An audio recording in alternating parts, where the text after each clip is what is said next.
Greetings and welcome everyone to Lemma. Lemma is a first-person platformer game inspired by the likes of Mirror's Edge. So now, if you've never played Mirror's Edge, basically, you just go through the level in a unique and interesting way, and then you reach the end. There's many different routes you can take to get to the end of the level, but, you know, it's up to you and which path do you take, so it's very interesting. So the movement system is really the main focus of the game. It's not about shooting bad guys, it's not about solving puzzles, it's more about just going through the levels in interesting and unique ways and trying to find like either the quickest route or the most interesting or the highest route or the lowest route. It's just, there's tons of different possibilities to go through this game, and that's one of the main selling points, or at least it is for me.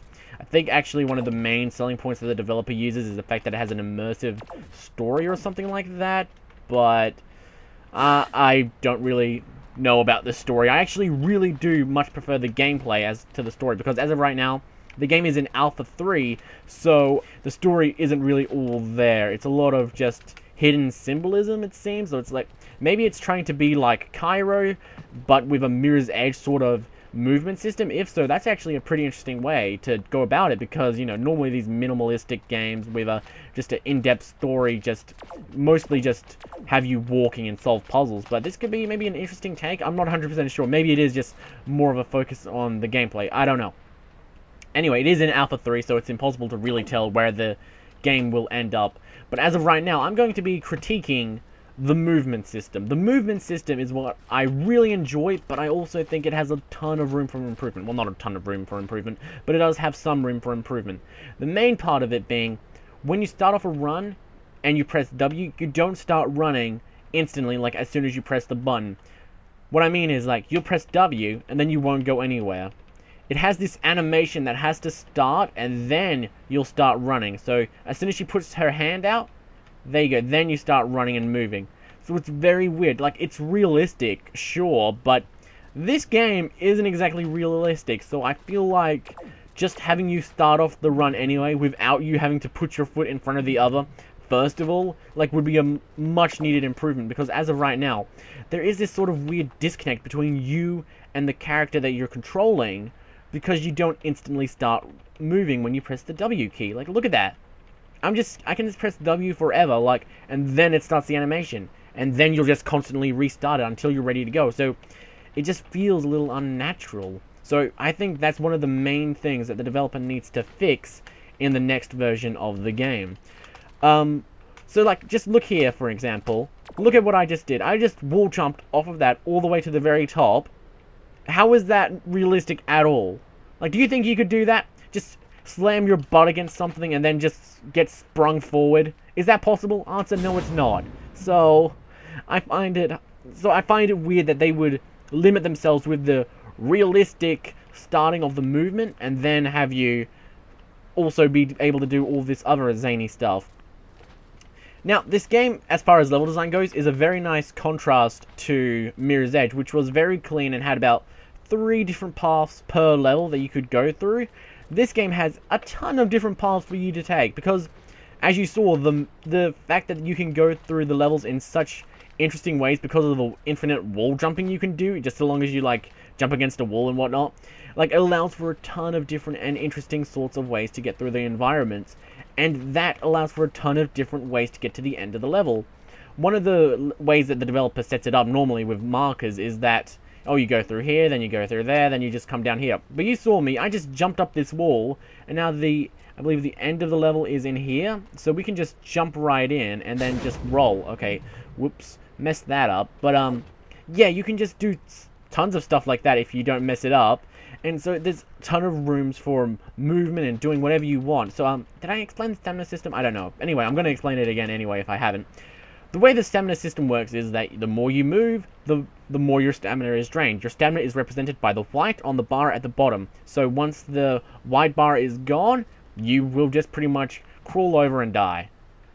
But to fill it up, you just collect these white orbs, and that will apparently give you more stamina. Don't know how that works. It's not exactly realistic again. See, not exactly a realistic game, so it doesn't need to be doing that animation sort of thing.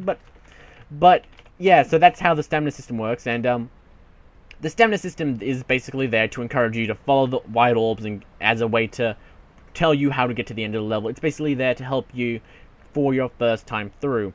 there is enough stamina from starting the level to go through the rest of the level in very interesting ways. But something that I don't like is the fact that your stamina is carried over throughout multiple levels. So if you just speed run through the entire game and you don't pick up any stamina orbs on your way through, by the end of the game you'll have like barely any stamina to make it through, and you'll be like racing against the clock essentially. So that is a bit odd. I would like it maybe if every time you start a new level that your stamina would just get instantly refilled. I think that would be much better. Also, a problem I have here is that like I have trouble trying to get up here. Oh, you hold left shift. Oh, okay. That's how it works. Okay, see, what I've always been doing is just jumping against that, and then like it would just put me up there. I never pressed left shift. I just always sort of just, I guess, glitched up there. That's always what I assumed was you're supposed to do. Like, it was trying to introduce you to the wall jumping mechanic and how important that is. Because in the next level, like, oh my god, look at that. See? Not realistic at all. It's awesome. But, yeah, in the next level, once we get through here, that's the end of the level. You do a lot of wall jumping, so I assumed, like, that's what it was for. You know, you just gotta learn how to wall jump and such. Otherwise, you won't be able to progress. But, nope. I was just being dumb. Okay. But, yeah, so this is the next level. This is actually a lot more of a playground of sorts than the other levels are. So, like, look at that kind of stuff that you can do. This insane sort of movement system. It's just incredibly fun. It's so fun just to run through the game. So, I just love it to bits. Every game, I love this sort of game where you can just run around, do whatever you want. It doesn't matter. Go wherever you want, mate. It's up to you. But the only real problem with this game is... Oh, damn it, I am gonna die. Whoops. Anyway, yeah, the only real problem with the game is that you can go too far away in the world and you can just fall through the map. Like, the developer didn't intend for you to get to a specific area so you can fall through the level. Like, I believe there's actually an example of it relatively close by. Like, I think this thing here, you can't actually... Yeah, you just go through it. So... Like, you can't go around that way and then get to the end of the level through there. So that's a bit of a shame that, you know, you can get... Like, this game encourages exploration and freedom and stuff like that, but then, like, you'll try and do it in an interesting way, and then, like, oh, no collision for that section, so you can't do it. It's a bit odd. Okay, let me get through there. Very nice, very nice. So, yeah, let's just make it to the end of the level. So, basically, my only real problem with the game is just when you start running, rather, it just feels like you're a bit disconnected. Also, actually, something else that I have a problem with is the jumping. It's very hard to keep a good momentum going when you jump, because when you jump, you'll, like, make that little animation where your hands go down, and it's like, oh, I landed, and then you'll start running again. Like, that actually, for some reason, loses a lot of your momentum, it seems, so you can't really do much of anything while that happens. So it just feels kind of weird to have that sort of... Like, in like Mirror's Edge, when you don't make a correct landing, you get grounded, and it's like, oh, you failed, so there you go. But in this game, it's a lot more unrealistic, so it's weird to have these sort of things that ground it in real life when you're traversing these insane environments that make no sense and would never happen in, like, the real world. So... it just feels a bit strange to have those sorts of features in this sort of game. Like in Mirror's Edge, yeah, whatever, that would maybe make sense. But in this game, it's like, I can fall from whatever height I want, but as long as I roll, then I can survive. Like, that fall that I just did there, that would have otherwise killed me if I hadn't rolled. But because I rolled, it's like, oh, you're now in tip-top shape, no problem at all. Just carry on. It's like, wait, what? So it doesn't make much sense. So it's because it's not a realistic game. It's not trying to be, but then it has these weird mechanics which are sort of realistic or whatnot, and it's just odd that they would be in here. Ugh. I need to actually get out of here. I need to stop wall running infinitely. Let me just get up there. What? What killed me? What killed me? That was a bit strange. Not even gonna question it, I suppose. What? Ah, damn it. Didn't have enough momentum to make that jump. Oh well. Let me just try it again. So yeah, once you do get a good flow going though, oh man, this game is just smooth as butter, and it is just great. Like, look at these kinds of insane jumps that you can perform, and it's just, oh, it is great fun, great fun. I really am a fan of it.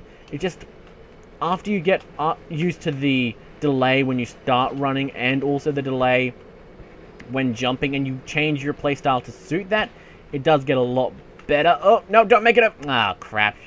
She does it like an auto jump over it, and then she starts climbing it. It's weird. Also, oh yeah, that's something I should mention. I don't think I did mention it. You play as a female protagonist, which is actually very interesting. Look, you also have boobs. Look at my massive boobs.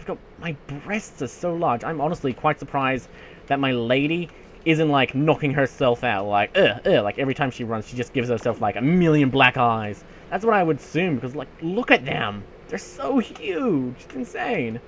No, get up there. Oh, whoa. Didn't even intend to do that, but whatever, game. You're the boss of me. Yeah, so it's a very interesting game. It has big boobs. You know, you got all this kind of crazy stuff. It's very interesting. And made it. Nope, failed. Okay, so yeah, this has been my first impressions on Lemma. It's a very interesting game. It's in Alpha 3 right now, so you can download it for free. And yeah, just go nuts, play it. It's great. Give the developer lots of feedback. He deserves it. Evan Todd, I think is his name. He deserves your feedback. Make this a great game, everyone. Do your part in the Great War or something. I don't know. Basically, I'm trying to give you a patriotic speech on how to make to inspire you. Also, these are your checkpoints. Those purple glowy orbs. They are your checkpoints. So if you die, that's where you'll respawn. The game explains a little bit to you, but not a lot, where it becomes like, oh god, I get it. So it's a lot. It respects you. That's really nice. Okay, let's get across here. Oh, whoops. Okay, yeah. Anyway, that's the end of that. Thank you for sticking around, everyone. I hope you